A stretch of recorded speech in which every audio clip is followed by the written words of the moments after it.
بسم اللہ الرحمن الرحیم۔ پروگرام لیڈر کارنر میں آپ کا میزبان اسد شہزاد۔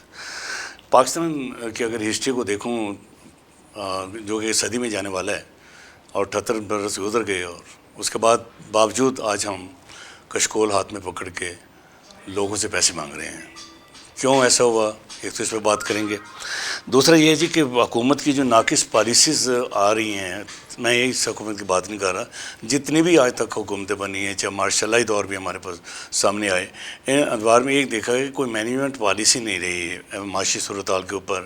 بند مینجمنٹ، بند سسٹم، بند پالیسیز، بند فائلوں تک یہ کام چلتے رہے، اور پاکستان اس سطح پہ آ گیا کہ یعنی کہ یہ وہ ملک ہے کہ 80% زراعت والا ملک بھیک مانگ رہا ہے، اور یہ وہ ملک ہے جو بے شمار قدرتی معدنیات سہولیات ہونے کے باوجود یہ بجلی بھی مانگ رہا ہے۔ بجلی بھی نہیں ہے، گیس بھی نہیں ہے، چھوٹے یونٹ سے لے کے بڑے یونٹ تک بند پڑے ہیں۔ ایک بحران ہے، ایک جاتا ہے دوسرا آ جاتا ہے۔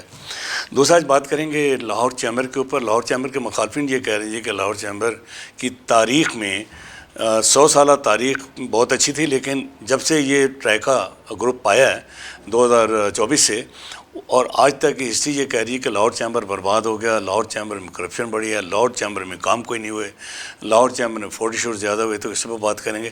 اور آج میرے مہمان ہیں انجینئر خالد عثمان صاحب۔ ان کا تعارف میں اس لیے نہیں کروا پاتا کہ یہ بہت بڑا نام ہے، اور یہ سیاسی ویژن بھی بہت رکھتے ہیں، معاشی ویژن بھی بہت رکھتے ہیں۔ السلام علیکم خالد صاحب۔ جی وعلیکم السلام۔ جی خالد صاحب، سٹارٹ ہم کریں گے جی کہ بحران بحران بحران، ہر چیز میں بحران ہے۔ بند مینجمنٹ، بند سسٹم، اسکول بند، کالج بند، یونیورسٹی، ایجوکیشن بند کر دیتے ہیں۔ تو میرا آپ سے سب پہلا سوال یہ ہے جی کہ کیا سمجھیں ہیں کہ پچھلے 78 سالوں میں ہمارے ساتھ تیلی ماں کا سلوک کیوں ہوا؟ شہزاد صاحب، آپ کا سوال تو اور جو آپ نے انٹرو میں جو بات کی ہے، ویسے تو وہ ایک بڑی بھیانک سی بات لگتی ہے، لیکن وہ شاعر نے کہا تھا نا کہ بات تو سچ ہے مگر بات ہے رسوائی کی، ٹھیک ہے نا۔ مجھے آپ کی کسی بات سے اختلاف نہیں ہے، بدقسمتی سے کاش ایسا ہوتا کہ میں آپ کی کسی بات سے اختلاف کر پاتا۔ یہی سٹوری ہے پاکستان کی، پچھلے 78-79 سال جو ہم نے گزارے، اور جس ایک ریولوشن کے نتیجے میں پاکستان وجود میں آیا، اور خوش قسمتی سے بڑا ٹیلنٹ تھا، خوش قسمتی سے پاکستان وسائل سے بھرپور تھا، لیکن انفارچونیٹلی جو ہمارے وہ لوگ کہ جن کے اختیار تھا، جن کے پاس طاقت تھی، انہوں نے ہر دن کو بس اس طرح گزارا ہے کہ بس میرا یہ ٹائم گزر جائے، میرا یہ آج کا دن گزر جائے، تو پھر کل کی وہ جیسے ایک مزدور ہوتا ہے نا بیچارہ۔ دیکھیں، مزدور مزدوری سے نکل کے آگے جا سکتا ہے دنیا میں، ایسا نہیں ہے۔ یہ صرف پاکستان ایسا ملک ہے جہاں پر ایک بندہ مزدور ہوتا ہے اور پھر ساری زندگی وہ مزدور ہی رہ جاتا ہے۔ ٹھیک کہہ رہے ہیں۔ دنیا میں وہ جو سر پرویز کی مثال دیتے ہیں نا UK میں، تو وہ کہتے ہیں لوگ کہ وہ بس کے کنڈکٹر تھے، جی جی، ٹھیک ہے نا۔ آج وہ ان کو سر کا خطاب ملا ہوا ہے، آج وہ بیسٹ وے سیمنٹ پلانٹ اور یہ سارا بڑی مثالیں ہیں جی، دنیا میں بڑی مثالیں ہیں۔ اچھا، وہ ہوتا کیا ہے؟ وہ ہوتا یہ ہے کہ جو مزدور کل کی پلاننگ کرتا ہے نا، جو مزدور یہ پلاننگ کر کے جاتا ہے کہ آج کی روٹی مجھے مل جائے، اس کو آج کی روٹی مل جاتی ہے، وہ گھر چلا جاتا ہے۔ یہ ہماری زندگی صرف آج کے اوپر ہے۔ یس، ہم نے اپنے آپ کو آج پہ پلان کر لیا، اور بدقسمتی جو سب سے بڑی ہے نا، وہ جس کو کہتے ہیں کہ وہ پھر ایک شاعر کی زبانی کہ حادثے سے بڑا سانحہ یہ ہوا، لوگ ٹھہرے نہیں حادثہ دیکھ کر۔ یعنی یہ جو ہم نے حادثہ دیکھا ہے نا پچھلے 70-75 سال کی جو آپ کی میری سٹوری ہے، اس ملک کی سٹوری ہے، یہ ابھی بھی اسی طرح انہی پیٹرنز کے اوپر جو رپیٹ ہو رہی ہے۔ آج بھی اگر آپ گورنمنٹس کو دیکھیں تو وہ یہ کوشش کر رہی ہیں کہ کسی طریقے سے یہ بجٹ ہو جائے، کسی طریقے سے یہ مہینہ گزر جائے، کسی طریقے سے یہ کرائسس گزر جائے۔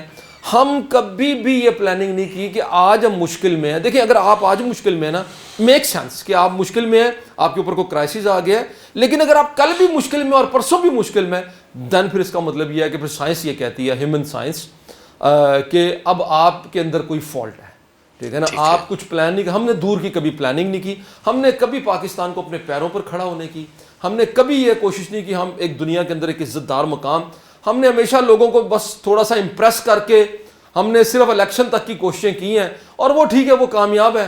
ہمارا روز گزر جاتا، ہم کبھی سنتے ہیں کہ جی وہ نیا ادارہ بن گیا، فلاں ادارہ بن گیا، اب پاکستان کی قسمت ساری بدل جائے گی، لیکن ایسا نہیں ہوتا، ایسے میں تو۔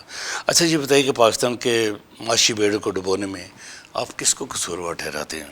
حکومت، بیوروکریسی، یا وہ ادارے جو کہ مستقل بنیادوں پر آپ تعاون نہیں کرتے، اور یا یہ بھی کہ آپ اتفاق کرتے ہیں کہ معاشی تھنک ٹینک نہ ہونے سے یہ تباہی آئی ہے؟ کبھی دیکھیے بنی میرا نہیں خیال ہے کہ پاکستان میں معاشی تھنک ٹینک کا کبھی پرابلم نہیں رہا. پرابلم ہے ول کا. جدھر طاقت ہے نا جی پرابلم ادھر ہوتا ہے. ٹھیک ہے نا جی. آپ نے صحیح فرمایا کہ ادارے بھی ہیں، گورنمنٹس بھی ہیں، بیوروکریسی بھی ہیں. طاقت ادھر ہی ہے نا جی بیسیکلی. جب وہ چاہتا ہے جو دل چاہتا ہے وہ کام تو وہ کرا لیتے ہیں، وہ کام تو ہو جاتا ہے. ٹھیک ہے نا جی. اس میں تو کوئی رکاوٹ نہیں آتی. تو میرا خیال ہے کہ پرابلم وہاں ہے جب جہاز گرتا ہے نا جی تو وہ ہم عام طور پہ یہ کنسیڈر کرتے ہیں کہ مشین غلطی نہیں کرتی، تو ہم غلطی ڈھونڈتے ہیں کاکپٹ کے اندر جو اس کو ڈرائیو کر رہا ہوتا ہے. ٹھیک ہے نا. تو عام طور پر جتنے جہاز گرے ہیں نا آج تک اس میں عام طور پر غلطی کاکپٹ میں سے نکلتی ہے. ٹھیک ہے. ایوب خان کا دور بہت اچھا دور تھا. بڑی مثالیں، میں نے بھی لاسٹ 2 ہفتے پہلے کالم بھی لکھا کہ ایوب خان کی یاد کیوں آتی ہے. وہ یاد اس لیے آتی کہ انڈسٹری بہت تھی، آپ کے 5 سالہ منصوبے تھے.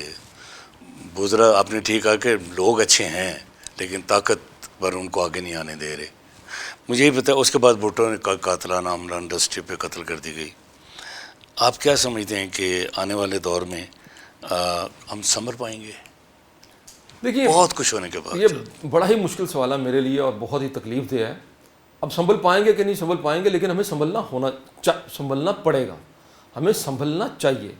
ٹھیک ہے. دیکھیے یہ بات بالکل سمجھ میں آتی ہے کہ آج ہم کرائسس کے اندر ہیں بہت زیادہ. ٹھیک ہے نا جی. آج ہم کرائسس کے اندر ہم نے غلط فیصلے. دیکھیے جب آپ کوئی بھی انسان دنیا میں، کوئی بھی ملک، کوئی ادارہ، کوئی بزنس جب دنیا میں سکسیس حاصل کرتا ہے نا تو وہ بے شمار، یعنی آپ یوں کہیے کہ سینکڑوں صحیح فیصلوں کے نتیجے کے اندر وہ کامیابی ملتی ہے. اور جب ہم ناکام ہوتے ہیں نا تو وہ بھی سینکڑوں غلط فیصلے ہوتے ہیں جن کے نتیجے کے اندر آپ کو ناکامی کا منہ دیکھنا پڑتا ہے. کوئی ایک فیصلہ، کوئی ایک چیز، اس کی بنیاد پر آپ کامیابی یا ناکامی کا فیصلہ نہیں کر سکتے. ہمیں ٹھیک ہونا پڑے گا. ہمارے اندر پوٹینشیل موجود ہے. اتنا ریزیلینٹ بزنس مین، اتنی ریزیلینٹ نیشن آپ کو دنیا کے خطے پہ کبھی نہیں ملے گی. بزنس مین تو اتنا ڈیمانڈنگ ہے دنیا کے اندر، ہم اتنے ڈیمانڈنگ ہی نہیں ہیں. ہم تو کہتے ہیں یار تھوڑی سی چیزیں سیدھی کر دیں، بس 10-15-20% چیزیں سیدھی کر دیں، باقی ہمارا کام ہے. اگر اتنے مشکل وقت کے اندر بھی ہم نے پاکستان کو 27-28 بلین ڈالر ایکسپورٹ سے کما کے دیتے ہیں، پاکستان کے خرچے سارے نکالتے ہیں نا، ہم ہی ٹیکس دے رہے ہیں تو خرچے نکلتے ہیں نا پاکستان کے. اگر آپ امپلائی سے ٹیکس لے رہے ہیں تو وہ بھی تو بزنس مین ہی دے رہا ہے نا بیسیکلی، وہاں سے ہی نکل رہا ہے. تو اگر آج اتنے برے وقت کے اندر بھی ہم دنیا کے اندر کھڑے ہوئے ہیں اور یہ کر رہے ہیں تو ذرا سا اگر آپ اپنی گورننس کو، اپنی چیزوں کو ٹھیک کر دیں گے، میں سمجھتا ہوں کہ وہ وہی بات ہے کہ ذرا نم ہو تو یہ مٹی بڑی زرخیز ہے ساقی. لیکن بدقسمتی یہ ہے کہ اس میں کچھ ڈالیں تو صحیح، گوڈی تو کریں، پانی تو لگائیں، کوئی اچھا بیج تو ڈالیں، تو پھر اس کے بعد اللہ تعالیٰ سے. صاحب یہ بھی کہا جا رہا ہے کہ بجلی ہے لیکن تقسیم کا طریقہ کار بہت غلط ہے. نمبر 1 اس میں مجھے آپ کی وضاحت جواب چاہیے. دوسرا آئی پی پیز کے اوپر پوری دنیا میں سسٹم بجلی جو چل رہے ہیں، حکومت کاروبار نہیں کرتی، حکومت ان سے ٹیکس لے کے عوام کے اوپر لگاتی ہے. ہمارے ہاں کہ حکومت ان اداروں کو پیسے دے کے چلاتی بھی ہے اور وہ ادارے کرپشن کے ذات میں چلے گئے ہیں. اس سلسلے میں آپ کی کیا رائے ہے؟ دیکھیے یہ وہ باتیں ہیں جو پاکستان میں بہت ہوئی ہیں وقتاً فوقتاً. اس کو یہ بڑے ہاٹ ایشوز رہے ہیں. آئی پی پیز کی آپ نے بات کی، آئی پی پی بہت ہاٹ ہے. ٹھیک ہے نا. ہم اپنی طاقت کو استعمال تو کرتے ہیں، اپنے پولیٹیکل مقاصد کو حاصل کرنے کے لیے بھی کرتے ہیں، اور بھی ضروریات ہیں جہاں پر ہم حاصل کرتے ہیں. لیکن آئی پی پیز میں آپ دیکھیں چونکہ وہاں اشرافی ہے تو وہاں ہماری طاقت استعمال نہیں ہوتی. یعنی ہماری طاقت بھلے کے لیے، پاکستانی نیشن کے بھلے کے لیے استعمال نہیں ہوتی. ٹھیک ہے نا جی. تو بہرحال آپ، یعنی یہ وہ میں سمجھتا ہوں کہ برننگ ایشو. اور آپ نے درست فرمایا کہ دیکھیں اس وقت جو پاکستان کی اکانومی کو سب سے زیادہ جو چیز کاسٹ کر رہی ہے وہ پاکستان کی آئی پی پیز ہی ہیں. وہ غلط فیصلے ہیں. دیکھیں آج آپ چلیے آپ آئی پی پیز کو نہیں پکڑ پائے، آپ ان کے ساتھ کوئی ایگریمنٹ نہیں کر پائے، تو چلے کم از کم ان بیوروکریٹس کو، ان سیاستدانوں کو، ان طاقتوروں کو جنہوں نے یہ سارے ایگریمنٹ کیے تھے کہ جو آج کم از کم ان کو تو کٹہرے کے اندر لائیں نا. چلیے میں کہتا ہوں چھوڑ دیں، آپ ان کو کوئی پھانسی بھی نہ لگائیں، آپ ان کو کوئی سزا بھی نہ دیں، لیکن ایٹ لیسٹ آج آپ ڈکلیئر تو کریں نا کہ یہ ہیں وہ چہرے، یہ ہیں وہ شکلیں کہ آج پاکستان اگر اندھے کنویں کے اندر گر گیا ہے، ایک تاریک گلی کے اندر چلا گیا ہے، تو یہ آئی پی پیز کے فیصلے کرنے والے وہ لوگ ہیں ایٹ لیسٹ کم از کم اچھی نیشنز کی طرح ایٹ لیسٹ اس اتنا تو ہم کر سکتے ہیں نا سر. ٹھیک ہے آپ. اچھا دوسرا یہ بتائیے کہ کچھ جان چھوڑ سکتے ہیں IMF سے؟ آپ کے پاس کیا تجاویز ہیں کہ ہم تھوڑے سے چھٹکارا حاصل کر سکتے ہیں؟ ابھی وقت ہے یا وقت ختم ہو چکا ہے؟ دیکھیے پہلا سوال تو یہ ہے کہ آپ کوئی کام کرنا چاہتے ہیں نا جی تو سب سے پہلے تو آپ کے اندر وہ ول ہونی چاہیے. مثال کے طور پہ آپ آدمی کو کہتے ہیں کہ یار آپ کے اندر یہ غلطیاں ٹھیک ہونی چاہیے. سب سے پہلا سوال آپ یہ کریں گے, اس سے بھی تو پوچھیں گے نا آپ سمجھتے ہو کہ آپ کو ٹھیک ہونے کی ضرورت ہے؟ تو اگر وہ کہتا ہے جی میں تو ٹھیک ہی ہوں سارا کچھ, تو پھر آپ مجھے بتائیں وہ کیسے ٹھیک ہوگا. تو پہلے تو سب سے ول ہونی چاہیے. اگر آج آپ کے اندر ول ہو اور آپ کے ذہن میں یہ ہو کہ ہمیں IMF سے نکلنا ہے, ہاں اس میں کوئی شبہ نہیں ہے کہ یہ بڑا مشکل ترین پروسیس ہوگا, لمبا ترین پروسیس ہوگا. ہم انٹرنیشنل جو فائنینشیل انسٹیٹیوشن ہیں ان کے نرغے کے اندر آ گئے ہیں, ہم اس حصار کے اندر پھنس گئے ہوئے ہیں. لیکن کوئی آج فیصلہ کرے گا نا, آج کسی کو یہ فیصلہ کرنا ہے کہ ہم نے اس سے نکلنا ہے, اور اس کے بعد پھر لیکن بدقسمتی سے مجھے ایسا کوئی چیز ہمیں ایسی چیزیں تقریروں میں تو سننے میں ملتی ہیں کہ جی ہم IMF سے نکل آئیں گے, لیکن جب ایکشنز دیکھتے ہیں تو ہم سارے ایکشنز وہ کر رہے ہیں کہ جس سے کہیں ہمارا IMF کا پروگرام سے ہم نکل نہ جائیں یا IMF ناراض نہ ہو جائے ہم سے. تو دیکھیے کوئی IMF کوئی بہت بری چیز نہیں ہے, پرابلم IMF میں نہیں ہے, پرابلم میں یہ سمجھتا ہوں کہ پرابلم ہمارے اندر ہے. ہمیں فائنینشیل انسٹیٹیوشنز کو, دنیا کے باقی ممالک کو اپنے حالات کا ذمہ دار ٹھہرانے سے بات نہیں بنے گی. جو ٹھیک ہونے کا سفر ہے نا وہ شروع ہوتا ہے پہلے آپ یہ کہتے ہیں کہ میں نے یہ غلطی کی, اب مجھے ٹھیک ہونا ہے, ٹھیک ہے نا جی, اور دس از دا پاتھ.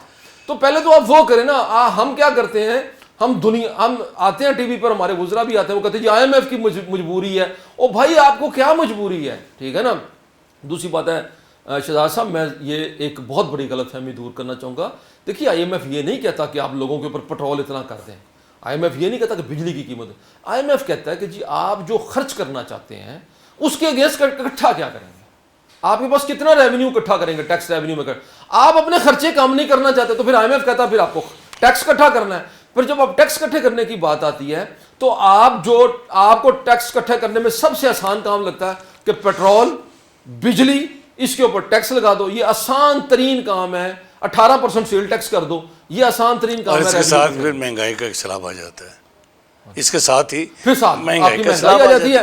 تو آپ دیکھیں, میں تو کئی سالوں سے کہہ رہا ہوں اپنا شہزاد صاحب, میں نے 3 سالوں سے تو کم از کم 73 سے کہہ رہا ہوں, دیکھیے آپ کو ہر سال نیا زیادہ ٹیکس ریونیو چاہیے. کیوں؟ انفلیشن ہے, مہنگائی ہے, آپ کو پاکستان کو بلڈ کرنا ہے, آپ کو اپنی یونیورسٹیز چلانی ہے, آپ کو پاکستان ہائی ٹیک وارز ہیں, آپ فیڈ کرنا ہے پاکستان کی آرمی کو, آپ کو فیڈ کرنا ہے, آپ کی سیکیورٹی کی ضروریات ہیں, آپ کو زیادہ ٹیکس چاہیے, اس میں کوئی شبہ نہیں ہے. لیکن جو طریقہ کار آپ نے اختیار کیا ہوا ٹیکس اکٹھا کرنے کا وہ تو سر آپ کیا کر رہے ہیں, آپ الٹیمیٹلی مرغی کھانے جا رہے ہیں. اس کے بعد پھر ٹیکس, اب آپ دیکھیں اب اس ٹریپ میں ہم بہت بری طرح پھنس گئے. اب آخر میں یہ بچا آپ کے پاس کہ صرف پیٹرول رہ گیا ہے. پیٹرول پہ آپ سوچئے کہ آپ میرا خیال ہے اس وقت جو ہے نا تقریباً آدھی قیمت اس کی ٹیکسز کے اندر وصول کر رہے ہیں, اور جو ہے نا جی, تو آپ اس کے بعد مجھے بتائیں, پیٹرول ایسی چیز ہے نا سر کہ جس سے اکانومی, آپ کی موبلٹی ہوگی, آپ ایک جگہ سے دوسری جگہ جائیں گے تو بزنس بڑھے گا, تو اکانومی چلے گی. آپ نے لوگوں کی موبلٹی پہ چیک لگا دیا, جب موبلٹی پہ چیک لگا دیا تو آپ مجھے بتائیے کہ کس طرح اکانومی چلے گی. ٹھیک ہے خیر صاحب, بجلی بھی نہیں ہے, گیس بھی نہیں ہے, انڈسٹری بند پڑی ہے, کس طرح کھولا جا سکتا ہے؟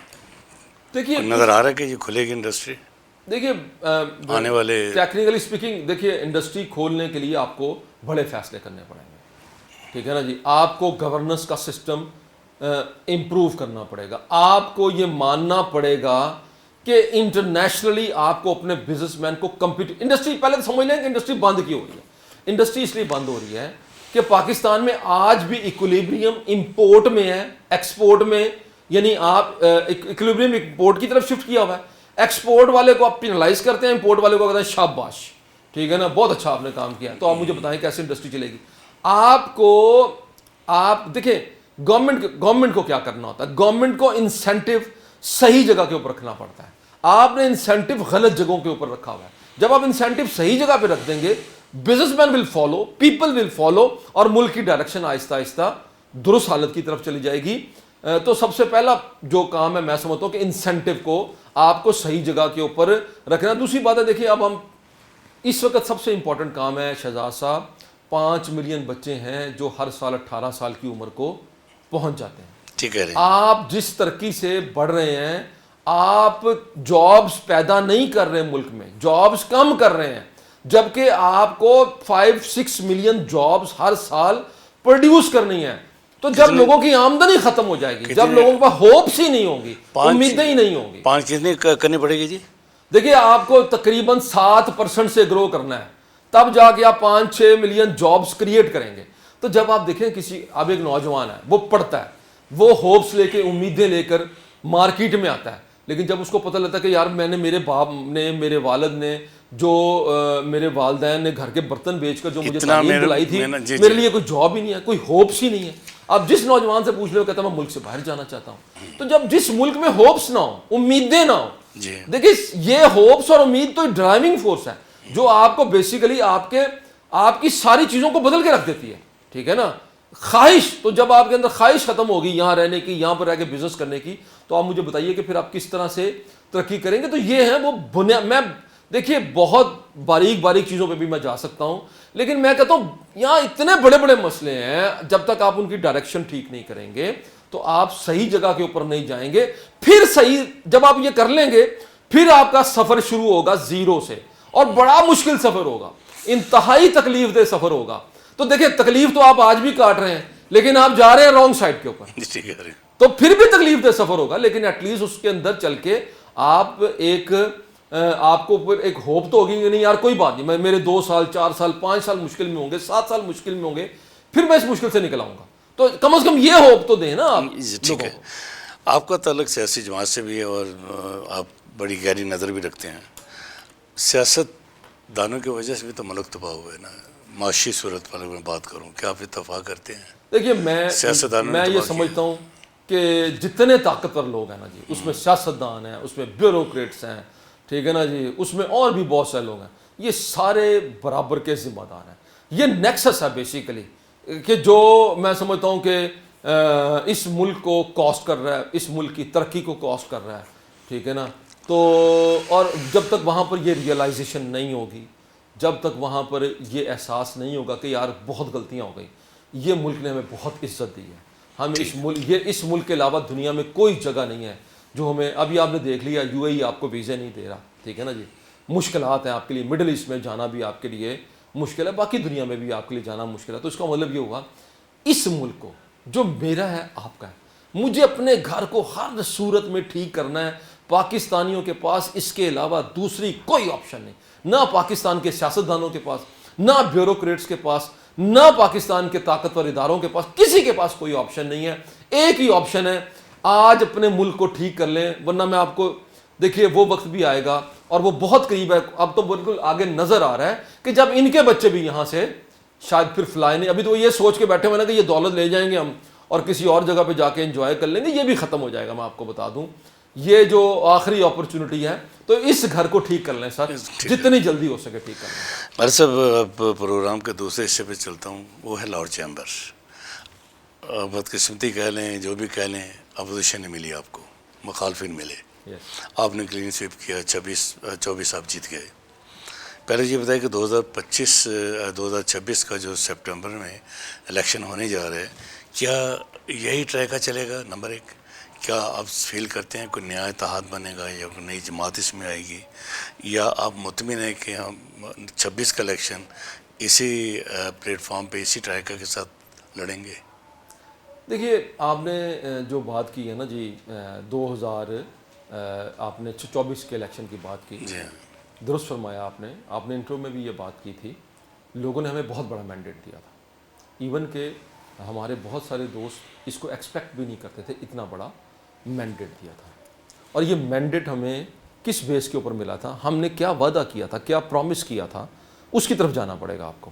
جب الیکشن تھا نا, تو اگر آپ ہمارے سارے جلسوں کو, ہمارا مینیفیسٹو اٹھا لیں, آپ ہماری جو سوشل میڈیا میں جو ہم لوگوں تک اپروچ کر رہے تھے, ہم سب جگہ پر ایک بات کر رہے تھے. ہمیں پتہ تھا کہ بہت زیادہ کاروباری مشکلات آنے والی ہیں, بہت زیادہ کاروباری مشکلات ہیں.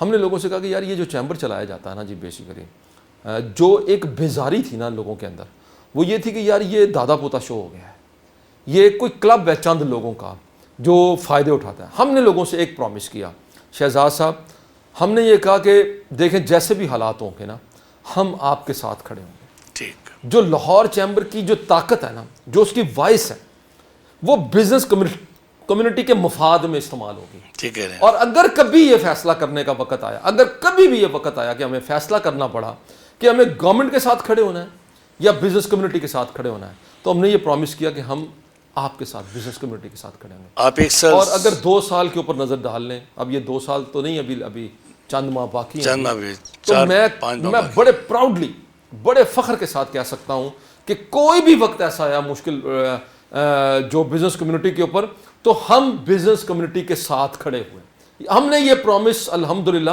ہاں بہت سارے معاملات میں ہم ریلیف لے کے دینے میں کامیاب ہو سکے, کچھ بہت ساری سخت شرائط گورنمنٹ کی واپس کرانے میں بھی کامیاب ہوئے, لیکن ابھی بہت کام باقی ہے. یہ کوئی ایسا کام نہیں ہے شہزاد صاحب جو کو 2-4 گھنٹوں میں 2-4 دنوں میں, یہ پاکستان کی اکانومی کو ٹھیک ہونے کا کام, آپ گورنمنٹ کو انفلوئنس کرنے کا کام, یہ ایک لمبا کام ہے. ٹھیک ہے نا, آپ ہر وقت اس کام کو سر انجام دے رہے ہوتے ہیں. دیکھیے ابھی لاسٹ ایئر میں ایک اسٹرائک ہوئی, کس نے, کون کھڑا تھا, اور آپ اسی اپوزیشن کو کر لیں, اور وہ تو اس وقت جب دیکھیں بزنس کمیونٹی پس رہی ہوتی ہے, وہ تو اس وقت ان کے تو کوئی سٹیک نہیں ہے. ہم تو لاہور چیمبر کے اندر بیٹھے ہیں نا سر, تو ہمارے تو سٹیکس بہت زیادہ ہیں. تو اپوزیشن کے کیا سٹیکس ہیں, وہ تو باہر بیٹھے ہیں, ان کے پاس تو ایک سیٹ نہیں ہے. تو وہ اگر اس کے باوجود بزنس کمیونٹی کے حق میں 2 بول نہیں بول سکتے, تو مجھے بتائیے کہ وہ کیسے حق رکھتے ہیں انتخاب کے اندر جانے کا, کیسے بزنس کمیونٹی کے ووٹ کا حق رکھتے ہیں. خالد صاحب آپ نے ابھی کہا جی کہ ایک مینڈیٹ ہمیں ملا تھا, آپ ایک بڑی پوسٹ ایک سال آپ نے گزارا ہے ایس وی پی کے طور پہ, آپ نے کام بھی بڑے کیے, بڑے کام ہم نے دیکھے بھی آپ کے, کچھ بلند بانگ دعوے بھی ہوئے. آپ سمجھتے کہ آپ کا یہ گروپ مینڈیٹ کے پورا اترا ہے مینڈیٹ پہ؟ دیکھیے میں سمجھتا ہوں کہ دیکھیے بہت سارے طریقے ہیں ایویلیویٹ کرنے کے. ہم نے بزنس کمیونٹی کے مفاد کے اندر, اس کے حق کے اندر پورے زور سے آواز اٹھائی. جب آپ آواز اٹھاتے ہیں, جب آپ کچھ کر رہے ہوتے ہیں تو کچھ غلطیاں بھی کر رہے ہوتے ہیں, اس کا بھی مجھے احساس ہے. ٹھیک ہے نا, جب آپ فرنٹ فٹ پہ کھیل رہے ہوتے ہیں نا جی بیسیکلی, جب آپ شاٹس لگا رہے ہوتے ہیں تو پھر کوئی شاٹ سلیکشن آپ کی غلط بھی ہو سکتی ہے, کوئی بڑی بات نہیں. ہم بھی انسان ہیں, ہم عقل کل نہیں ہیں, لیکن ایک کلیکٹیو وزڈم تھا. میں یہ سمجھتا ہوں کہ یس, آپ کا جو جواب میں بالکل کہ ہم الحمدللہ ہم نے وہ کیا ہے کہ دوبارہ ہم جو اس انتخاب کے اندر جا سکیں, بزنس کمیونٹی کے پاس جائیں گے, اور آپ دیکھیں گے انشاءاللہ بزنس کمیونٹی جو ہم نے پچھلے 1.5-2 سال میں جو ہم نے کیا ہے, آپ دیکھیں گے کہ انشاءاللہ لوگ اس کو سراہیں گے اور لوگ ہمارے ساتھ کھڑے ہوں گے. آپ نے کہا کہ فارچونیٹلی انفارچونیٹ اپوزیشن, دیکھیں میں سمجھتا ہوں کہ اپوزیشن ہونا بہت ضروری ہے, کیونکہ آپ کی ڈائریکشن کو ٹھیک کرنے کے لیے. لیکن مجھے انفارچونیٹ اس میں کیا ہے, اپوزیشن ہونا تو فارچونیٹ ہے میں سمجھتا ہوں لاہور چیمبر کے لیے. انفارچونیٹ کیا ہے کہ اپوزیشن اتنی نکمی ہے, اتنی مطلب دیکھیے اپوزیشن کے پاس بات کرنے کی زیادہ سپیس ہوتی ہے شہزاد صاحب ان لوگوں سے جو پوزیشنز کے اوپر بیٹھے ہوتے ہیں. لیکن آپ اگر ذرا پیچھے مڑ کے دیکھیں تو آپ مجھے بتائیں کہ اپوزیشن نے وہ سپیس کوئی 1% بھی استعمال کیا ہے. اور اگر وہ یہ سمجھ رہے ہیں کہ محض جو ہے نا جی ہم یہ مطلب کوئی کرپشن اور یہ اور اس طرح کی باتوں کرنے سے, دیکھیں جب آپ کام کرتے ہیں نا جی, جب آپ کہتے ہیں میں پالیسیز کو انفلوئنس کرنا چاہتا ہوں, جب آپ چاہتے ہیں کہ جی رائے عامہ کو ہموار کریں, تو ہم نے کب الیکشن میں کہا تھا شہزاد صاحب کہ ہم کم پیسے خرچ کریں گے لاہور چیمبر کے اندر.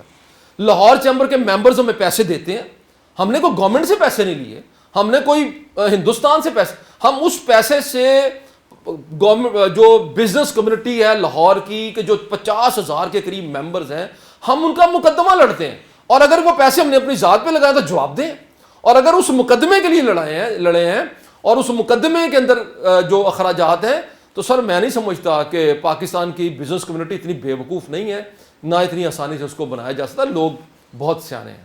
سر پروگرام کے آخر میں یہ سوال کرنا چاہتا ہوں کہ 2026 کا الیکشن آ گیا ہے, جو معاملات چلنے تھے جولائی اگست میں, انتخابی ماحول بن گئے, بہت سے لوگوں نے اعلان بھی کر دیا، گروپوں نے اعلان کر دیا کہ ہماری انتخابی مہم شروع ہو چکی ہے.